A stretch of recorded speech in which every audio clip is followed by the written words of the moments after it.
had to juggle fame, Definitely. and you also had to be Nkosinathi at home. Yeah. You still had to wash the dishes, you still had to do ingadi outside. How did you juggle the fact that you were this huge superstar? Yeah. We've never had child stars in Yeah. this country when up until you came into the scene. True. How did you, from a personal experience, juggle all of those elements Yes. that came with being 11-year-old superstar? Yeah, you know, in that regard, I can safely say, you know, it also goes back to the principles, you know, from home. As the saying goes, the charity begins at home. Yeah. You know, I'm really blessed to be born from the family that I come from. A very grounded family, you know, which believes in some serious ground rules. Yes. You know, so the kind of principles that were instilled in me kept me strong, feet firm on the ground. You know, though, you know, Witty, like you have mentioned earlier, Guti, it's a very hectic industry. Yes. You know, you meet different people. Yes. You know, with different intentions. Ridiculous expectations, you know, from other people. You know, and I was only 11. You know, I'm a kid. I'm supposed to be playing. Yes. You know, and now it changes the way you live, because now you're no longer seen as just any other normal kid. You know, the way they speak to you, and believe me, there's money involved. You know, at the same time you're making money, you're at school.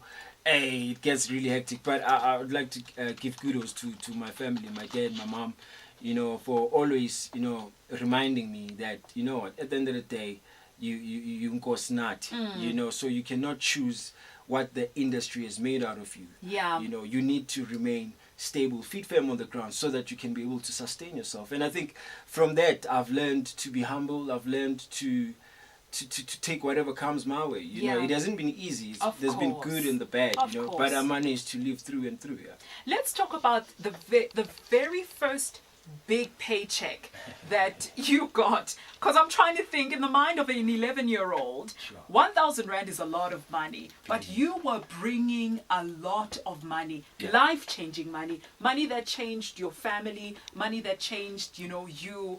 What did you buy with the biggest paycheck that you received? Yeah, Ash, man, I bought my mom a house. That was year 2000. And I think I was the first kid to do that in the music scene, if I'm not mistaken. How old were you when you did that? I was like 12. You know, I think my debut album did very well. You know, so I took my mom out of, and my dad, I took them out of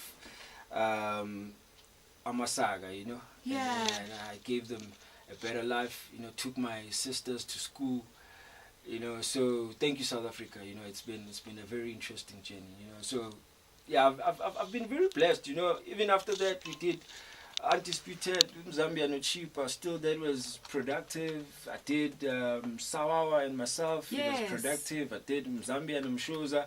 You know, and besides that, also, I think the team that discovered us was very close to. I mean, they had the best of our interests at heart, especially Oscar and Nimrod Nkosi. You know, I've always been close to Oscar Mlange, and he's been a father. He's been a brother, he's my manager. I call him Injayam. I'm sure he's laughing at me. You know, so, you know, Utanims and I, you know, Nimrod Nkosi was helpful wherever. So we've always been brothers, you know, and I mean, they were already matured. You know, they taught us, because, I mean, imagine coming from dusty streets of Soweto with no much of proper education. Next thing, boom, there's a whole lot of money. Obviously, you're going to need good advice around that. You know, and yeah. The rest is history, but yeah, man, I've been very blessed with the good team, good people around me, even though sometimes I met the bad ones, but God always kept me sane and closer to Him. So you've just melted my heart. Like, I'm just sitting here thinking, what else can I speak to you about? Because he's just, you're so wonderful, you're so humble, and it's not fake. It's not something that you literally walked into the studio and you gave us all a handshake and a hug and you apologize. And that's something that truly money cannot buy. It is something that is taught at home, and you've stolen my heart. But let me be professional and continue with